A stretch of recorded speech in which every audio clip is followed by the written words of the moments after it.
Welcome to സ്റ്റൂസി T V.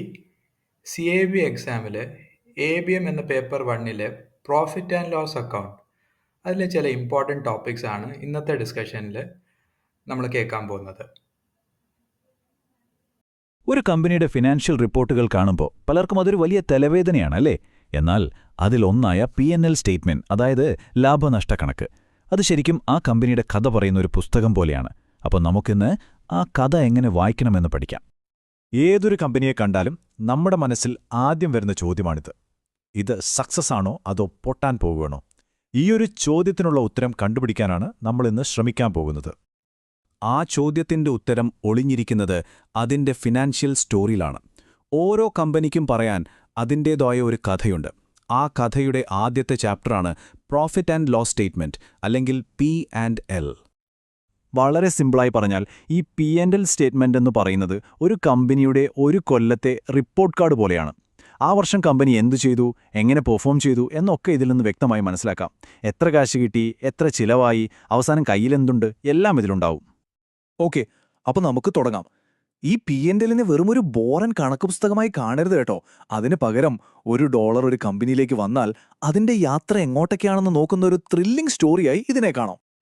നമ്മുടെ കഥ തുടങ്ങുന്നത് ഇവിടെ നിന്നാണ്, റവന്യൂവിൽ നിന്ന്. അതായത് കസ്റ്റമേഴ്സ് സാധനങ്ങളോ സേവനങ്ങളോ വാങ്ങുമ്പോൾ കമ്പനിക്ക് കിട്ടുന്ന ആകത്തുക. ഇതാണ് കഥയുടെ തുടക്കം, അല്ലെങ്കിൽ ടോപ്പ് ലൈൻ എന്ന് പറയാം.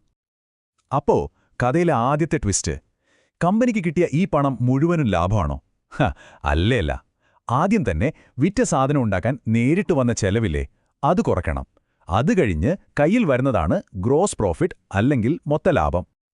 ആ ഡോളറിന്റെ യാത്ര തീർന്നിട്ടില്ല. ഇനി കുറയ്ക്കാനുള്ളത് ബിസിനസ് ഓടിക്കാൻ വേണ്ട മറ്റു ചിലവുകളാണ്. അതായത് ഈ ശമ്പളം, വാടക, മാർക്കറ്റിംഗ്, അങ്ങനെയുള്ള കാര്യങ്ങൾ. ഇതെല്ലാം കുറച്ചു കഴിയുമ്പോൾ നമുക്ക് കിട്ടുന്നതാണ് EBAT. സിമ്പിളായി പറഞ്ഞാൽ പലിശയും ടാക്സും കൊടുക്കുന്നതിന് മുൻപുള്ള ലാഭം. ഇനി ഫൈനൽ സ്റ്റെപ്പ്: ഗവൺമെന്റിനുള്ള പങ്ക് കൊടുക്കണ്ടേ?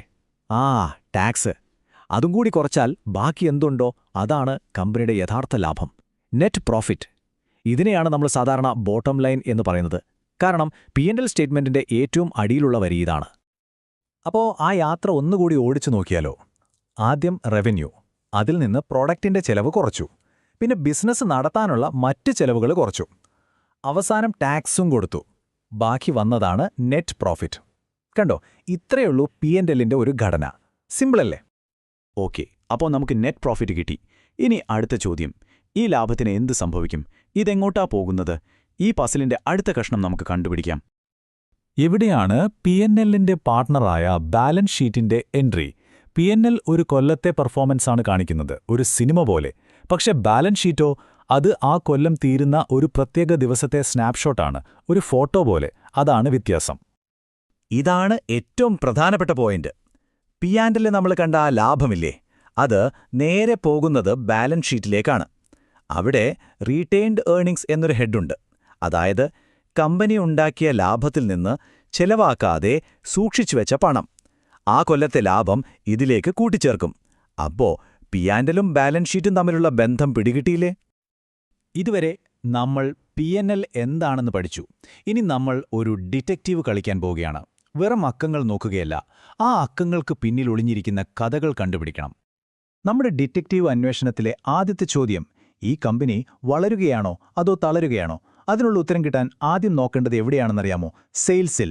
അതാണ് ഒരു കമ്പനിയുടെ ഹൃദയമിടിപ്പെന്ന് പറയുന്നത്. അപ്പോൾ സെയിൽസിൽ നമ്മൾ എന്തൊക്കെ സൂചനകളാണ് തിരയേണ്ടത്? 1. കഴിഞ്ഞ കൊല്ലത്തേക്കാൾ ഈ കൊല്ലം സെയിൽസ് കുറവാണോ? അതൊരു റെഡ് ഫ്ലാഗാണ്. 2. വിറ്റ സാധനങ്ങൾ ഒരുപാട് പേര് തിരിച്ചു തരുന്നുണ്ടോ? അപ്പോൾ പ്രോഡക്റ്റിന് എന്തോ പ്രശ്നമുണ്ട്. 3. ഒരുപാട് സ്റ്റോക്ക് വിൽക്കാതെ കെട്ടിക്കിടക്കുന്നുണ്ടോ? ഇതൊക്കെ വിൽപ്പനയിൽ പ്രശ്നങ്ങളുണ്ടെന്നതിൻ്റെ വ്യക്തമായ തെളിവുകളാണ്. ഓക്കെ, വരുമാനത്തിന്റെ കാര്യം നോക്കി. ഇനി അടുത്തത്: ഈ പണമൊക്കെ ശരിക്കും എങ്ങോട്ടാ പോകുന്നത്? ചെലവുകളുടെ കഥ എന്താണെന്ന് നമുക്കൊന്ന് അന്വേഷിച്ചാലോ?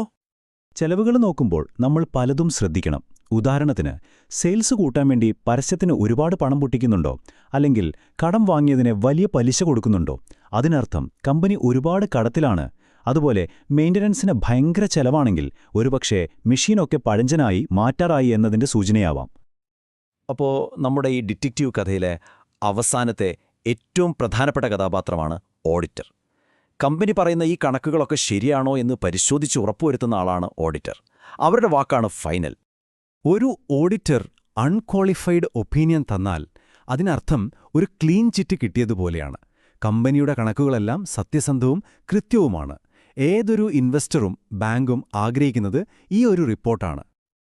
ഇതിന്റെ പ്രാധാന്യം എത്രത്തോളമുണ്ടെന്ന് നോക്കൂ. ഒരു ബാങ്ക് ലോൺ കൊടുക്കുന്നതിന് മുൻപ് ആദ്യം ഉറപ്പുവരുത്തുന്നത് ഓഡിറ്റർ അൺക്വാളിഫൈഡ് റിപ്പോർട്ട് തന്നിട്ടുണ്ടോ എന്നാണ്. അതായത് ഓഡിറ്ററുടെ ഈ ഒപ്പ് ഒരു വിശ്വാസത്തിന്റെ ഗ്യാരണ്ടിയാണ്. ശരിക്കും ഈ ഓഡിറ്ററുടെ നോട്ട് ഒരു നിധി പോലെയാണ്. കമ്പനി ഒളിപ്പിച്ചുവെക്കാൻ സാധ്യതയുള്ള പല കാര്യങ്ങളും ഇതിൽ നിന്ന് കിട്ടും. ഉദാഹരണത്തിന്, എന്തെങ്കിലും ടാക്സ് കേസുണ്ടോ, കടം തിരിച്ചടക്കുന്നതിൽ വീഴ്ച വരുത്തിയിട്ടുണ്ടോ, ഇങ്ങനെയുള്ള ഒരുപാട് നിർണായക വിവരങ്ങൾ നമുക്ക് ഇതിൽ നിന്ന് മനസ്സിലാക്കാം.